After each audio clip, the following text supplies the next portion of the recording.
All right, good morning. Good morning, everybody. Woo! We at it. We've been going since what, 4:36. So coming on 2.5 hours of travel this morning. Wendy, not sure why, but she took the first shift. So we've knocked out 135, 40 miles. Coffeeed up and fueled up and getting her done. Good morning. Oh yeah, we're on it. We're on it. I was just filming a great sunset over that bridge that was little cringy. It was straight up and then straight down. Don't look over the side. Yeah. Well, I'm awake, baby. I'm awake. Jason Rector here coming in at a 9. Good to see you. We are somewhere between we're in Louisiana. Hammer down for Covington, heading towards Baton Rouge. So gonna be a long day, but we're ready. We're rested up. They can't beat Locke in here. Locke is going for the quick trigger of the year award. He's right on the. He's right there. He's got that refresh button down. So you got to get up a little earlier, brother. Good morning, Yin. Good to see you. Brad Birch is here. Good to see you guys.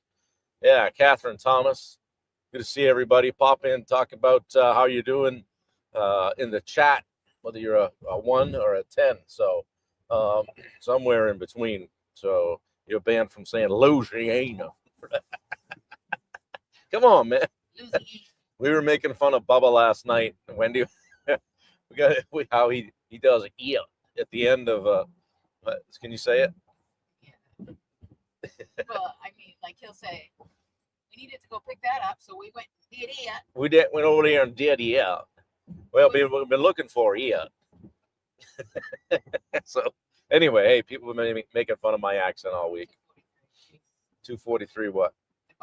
243 miles to Buc-ee's. We must have missed that on the way down. I don't know. But now we are Buc-ee's pros. Couple of tips for you if you're in a Buc-ee's. Keep moving. Keep moving, because if you stop moving, people going around you, running you over. I had one lady just turn and walk straight into me, but if it weren't for my cat-like quickness and reflexes, we would have had a head-on. Right, Buc-ee's. So, Sling Blade. Good morning, Peter. Good to see you. Good morning, Juan. All right. You lived in Baton Rouge, Rector, huh? Man, you're a man of mystery, international man of mystery. Nobody needs to make fun of Northerners. Their weather does that for us every winter. Yeah, we're heading back into it. So we got a note out to everybody. Geez, Wendy's got this thing right on. It's only going 68, but when you're not looking at the road, man, she leaned toward me into that last corner. He's got it going on, guys. Oh, we're having fun. Check back with me in about 22 hours, maybe not so much, but anyway, we had a great time at the ground school event in Houston with all of our Rosenberg group clients and or en route clients. Rector, we missed you. Yin, Locke, all you guys, be good to have you. So put the next one on the schedule. I think it is in February. I don't know the date, mid-ish February. So look at that sunset. We got sun's coming up, guys. Oh, sunset. Yeah, sunrise. Sorry. I don't know what I'm doing. I'm having fun. And Wendy's talking to me now. So, you got to get through that first hour plus or so. She doesn't speak in the morning. So I started getting a little chatty, and then I shut that down after just getting no response. But, the important thing is to know your travel partner. All right. So anyway, we're having a good time. And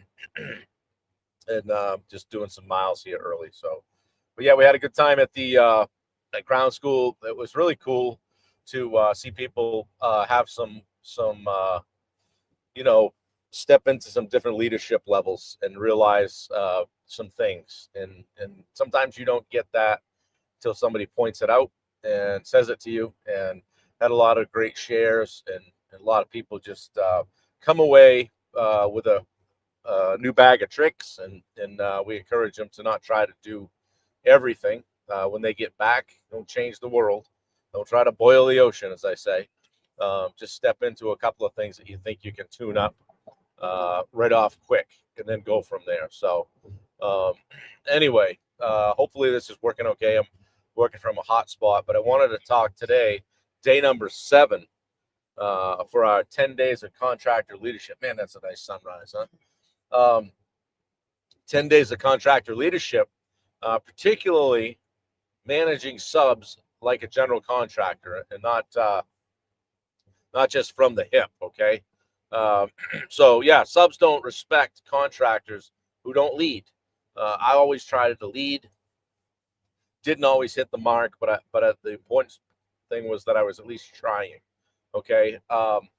Most contractors think their sub problems come from, just people being unreliable, or people being poor communicators, doing inconsistent work, scheduling delays, sloppy job sites, all that, cigarette butts, monster cans, you name it, hanging around. But the truth really is, they rise or fail based on the clarity and structure that we, the leadership, the GC, give them. Okay, whatever is provided for for parameters and boundaries and scope and all that.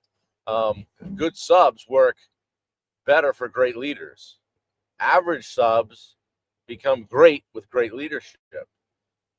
Great subs become average under weak leadership. Okay, so you really can affect how these guys do on your job if you pay attention to what you're providing them for information. Okay, it snowed in Maine last night again. Oh man, Peter says that. So yeah, wow. Are those beaver nugget crumbs on your shirt? Not yet. I haven't eaten anything. I had a coffee from a sketchy Exxon station. It wasn't too bad, but we try to avoid the ones without the bars on the windows. Those are good. Good morning, Dustin. Dave Brackett. Good to see you, man. Maybe we'll stop down there and see you guys before we head back up the coast. Probably not, though. Yeah. Oh, good to see everybody. What's that? Wendy, we ain't stopping nowhere. So, yeah, guys, when I was doing contracting for 20 years, I knew that if I hired good subs, everything would run smoothly, or at least I thought that, right? But I was wrong, because even the best subs need clear expectations, timelines, clear communication, clear scope, clear standards. They need to know the standard, and clear responsibilities. They don't need to know what's theirs and what's not. Okay. They're not mind readers. They're running multiple jobs. They're juggling multiple GCs, and they make decisions fast. And if you don't communicate clearly, they'll pivot. They'll fill in the gaps. That's where things can blow up, because, well, hey, I didn't get back to Jimmy on Thursday. He didn't hear from me. He's going somewhere else on Monday. And can you blame him? I don't. Yeah. So, once I started treating subs like a GC, instead of kind of treating them like independent contractors that should know better, had a better result. Things got cleaner and smoother. Wasn't always great, but you can't build a great business without great subcontractor leadership. You got to have guys that can lead. Okay, and as I always say, watch what's on their dashboard when they come down the driveway. If they're in a box truck and the dashboard's just wallpapered with all kinds of job receipts and work orders, that's probably where your stuff's going to live. Okay. The job starts before the job starts, so to speak. Okay. They need scope, drawings. If you have drawings, get them a set. Get them a set of drawings that you're working from, a timeline, a start date, an end date, what their job site expectations are. Hey, this is our cleanup standard. Here's our code of conduct. Communication protocol. Wendy's mad because there's people in the left lane. Like, no, get out of my lane. How about client boundaries? This is how you interact or don't interact with the client, regardless of what the client does. Okay, and let them know what success looks like. If they guess at this stuff, guys, you lose. Okay, you lose, absolutely. She's a woman on a mission to get back to Maine, Bubba said. Yeah. She is too. She's just very rigid right now. Just drives. I made one comment earlier. She didn't even acknowledge it. That's when I said, okay, I probably should just not talk. I'll just be over here. I'll just be over here, hanging out. So, how about that pre-job meeting with the subs? Anybody do that? This is where a lot of GCs, contractors, remodeling, renovation, they fall short. Okay, Jess said white knuckles. 10-2, kid. I know, yeah. 10-2 around those big trucks. Yeah, say things like, here's the scope, here's the sequence, here's how I see things going, here's the schedule.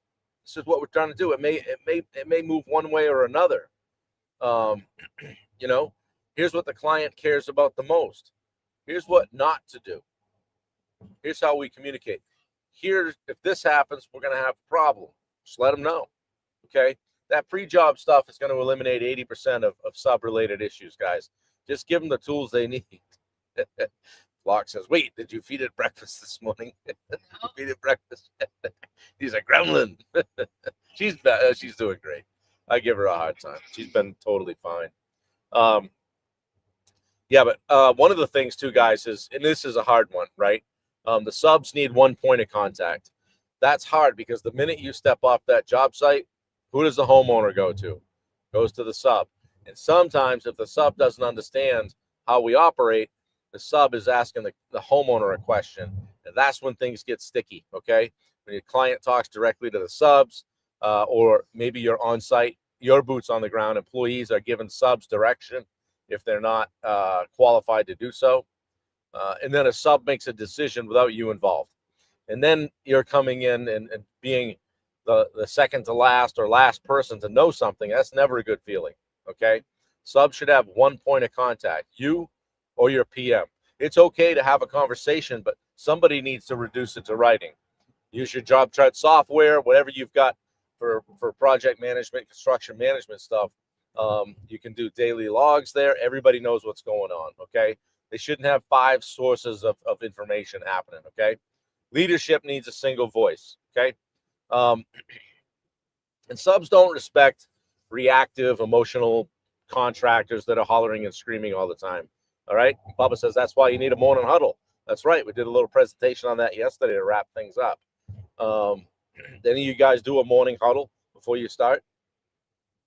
Yeah, check it out. Check it out in the chat. Leaders who blow up and yell and panic and gossip and blame and criticize and lose their cool, lose credibility immediately with everybody on site. Subcontractors are going to respect calm and respectful, direct, consistent, unemotional, predictable leaders, organized leaders. Okay, your tone sets the tone for the job. Okay, so push out the behavior you want to receive back. Okay. Locke says you are in danger. She's fine. She's fine. So, yeah, subs got to know what must happen, what must not happen, what details matter the most, what the client expects. They need to know this, what your standards are. Okay, these are the non-negotiables. Some examples: no smoking on site, music at a reasonable level, and not any kind of obscene music that's somebody's 9-year-old daughter walks in and you're playing something that's just inappropriate. How about floor and wall protection, cleaning up daily, little to no direct communication with the homeowner if you can establish that. Hey, no helping themselves to the fridge, right? Had a guy come in one time and just kind of fix his lunch up in the microwave. Homeowner and I were standing there just scratching my head. So I went out in the garage after that and told him he was all done, and he didn't understand why. And probably it was on me for not saying at the beginning of the job, we don't use the homeowner's microwave to heat up our lunch, okay? Bring one, put it in the trailer, or bring something you don't have to heat up, whatever. We're on a job site, okay? Yeah, keep them out of the kitchen. No doing extra work without written approval. If you do it without getting a signature, then I can't pay you, okay? Can't do it, okay? If you don't define your non-negotiables, you can't enforce them, Okay. So inspection's greater than assumption, guys. All right. Never assume the job is done right. You got to get there. You got to check it out. You got to hold people accountable. You got to check progress, details, cleanliness. I remember one of our jobs once I showed up there, it was a complete mess. It was like a bomb went off, and nobody took the initiative to clean up. And I couldn't understand why somebody would leave it like that. It was left like that because I didn't tell anybody that our standard is to clean it up at the end of the day. Okay. You got to check for accuracy, sequencing, making sure things are happening in the right sequence, timelines, communication. Okay. Subs perform better when they know you're present and paying attention. Okay. Things don't get swept under the rug. Things don't get done half-assed. Okay. Inspecting builds that accountability. Okay. Guys, praise the good subs, replace the bad ones quickly. Good subs are going to care and communicate. They're going to show up. They're going to take pride in what they're doing. They're going to charge appropriately so you can make margin, and they're going to do great work. All right. These are gold. These kinds of subs are gold. Take care of those guys. The bad ones, the ones you want to change out, are the ones that are making excuses, creating a mess. They go into the witness protection program on a Thursday after they told you they're going to be there Monday. You can't find them. You can't tell your homeowner whether they're coming or not, and there's egg on your face. These are the guys that argue about standards.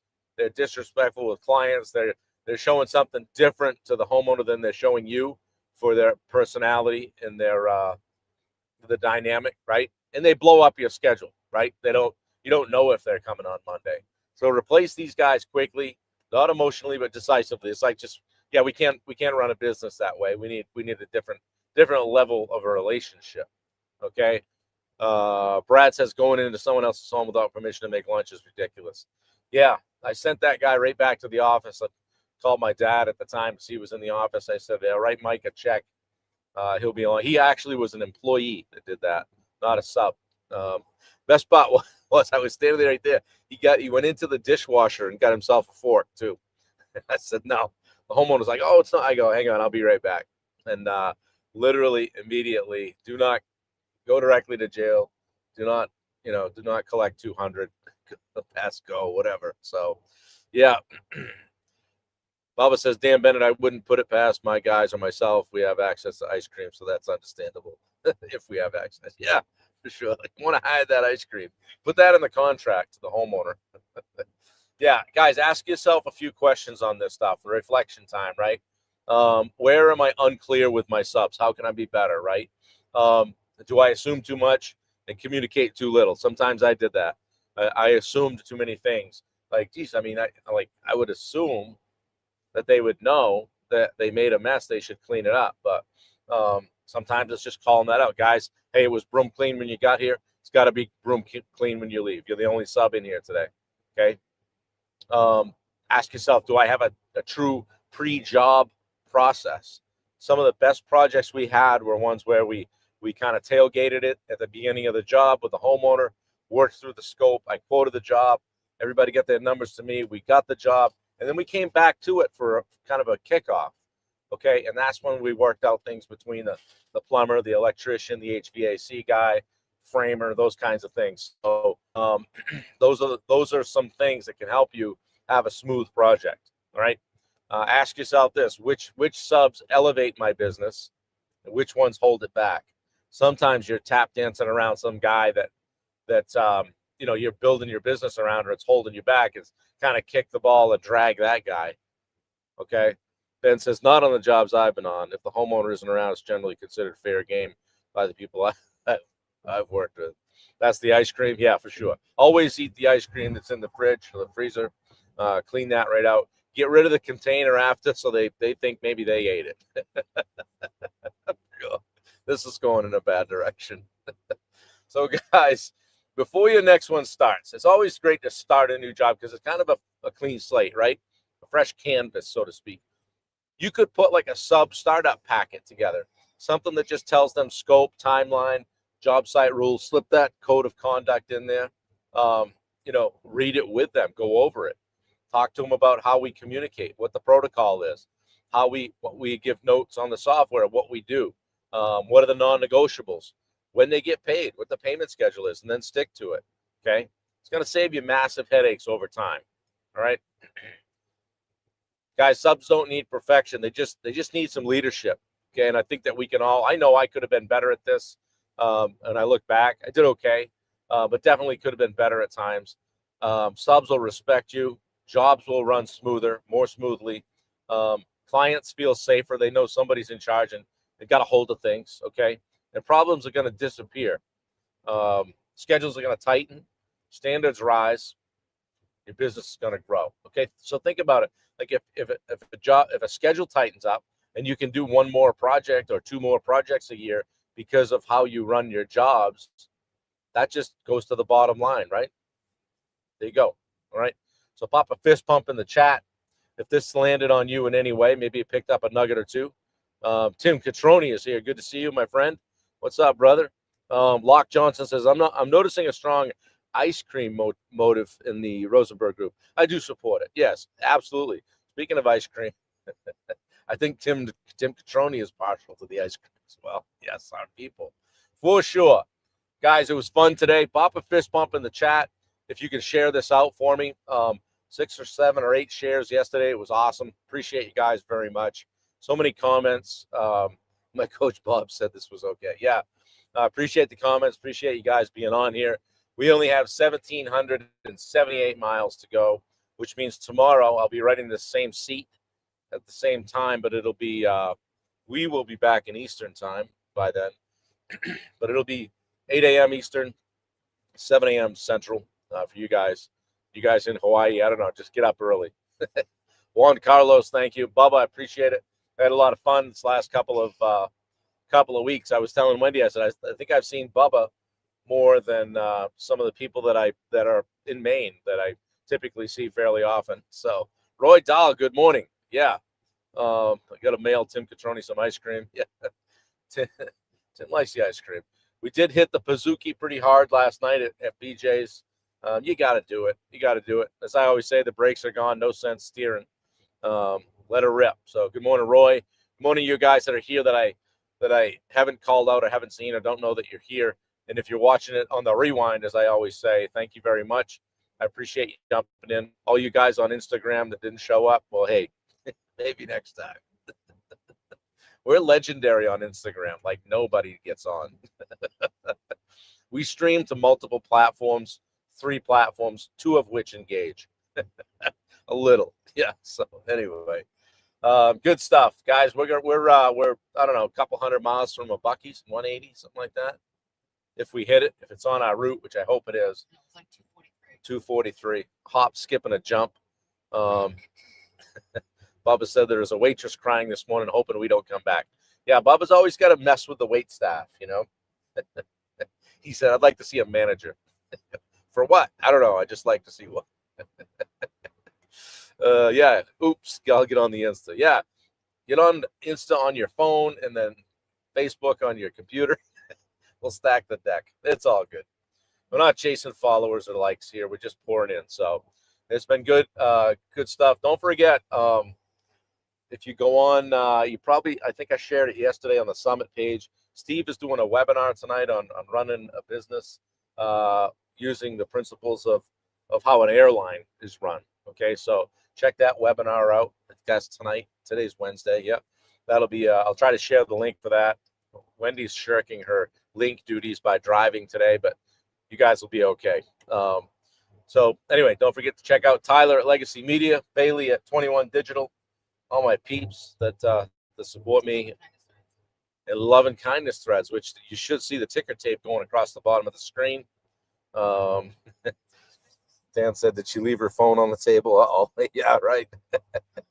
Wendy's slacking, Ben says. So, Ben, I'll give you a call here in a little bit. We'll do some business and get things figured out for you.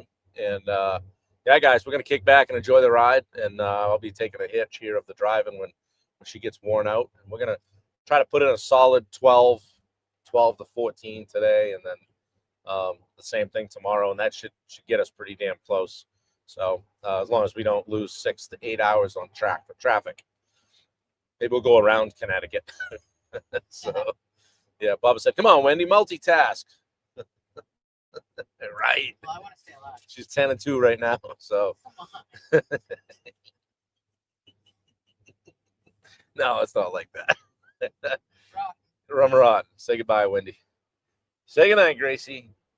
All right, guys, we're gonna enjoy the sunrise. It's up in the air now, and we're just coming toward, where are we going toward? Baton Rouge. Yep. Operator, won't you put me on through? Anyway, all right, guys, have a great day. Peace out. Let me know if I can help you in any way, and we'll talk to you real soon. See you tomorrow, same time, same station. Later. Thanks, Bill. We'll see you. Hey, good luck with your surgery. Later.